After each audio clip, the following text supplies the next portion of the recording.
Sanoman toimitusjohtaja Harri-Pekka Kaukonen, Sanoma antoi tulosvaroituksen viime viikolla. Miten kuvailisit tätä Sanoman Q2 ja siihen tulosvaroitukseen johtaneita syitä?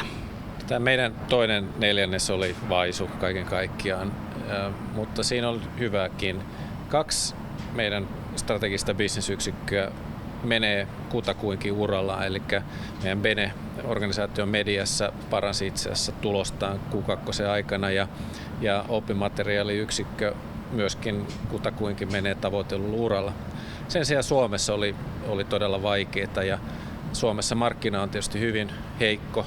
Kesäkuu oli katastrofaalisen huono, mutta sen lisäksi me ollaan kyllä alisuoriuduttu hyvinkin laajalla rintamalla ja sitten sen lisäksi tässä Q2 tuli vielä televisio-ohjelmavarastoon liittyviä alaskirjauksia, jotka vielä rumensi tulosta ja kaiken tämän seurauksena valitettavasti jouduttiin antaa tulosvaroitus tämän vuoden ohjeistuksen osalta ja samassa yhteydessä sitten myöskin jouduttiin vetämään 2016 ohjeistus pois. No mitä tästä tulosvaroituksesta seuraa?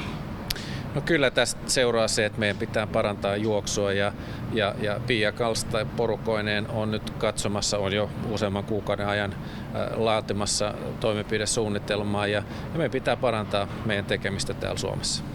Sanoman ensimmäinen vuosipuolisko näytti kokonaisuudessaan haastavalta. Miten kuvailisit toista vuosipuoliskoa?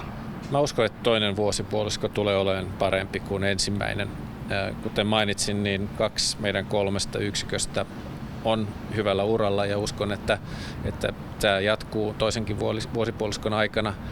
Ja Suomessa meillähän on kaikki menestymisen edellytykset. Meillä on vahvimmat brändit, sisällöt, osaamista. Meidän täytyy vaan nyt saada uusi tekemisen ote. Meidän täytyy tehdä valintoja ja nopeasti toteuttaa näitä päätöksiä ja palauttaa usko tähän tekemiseen Suomessa.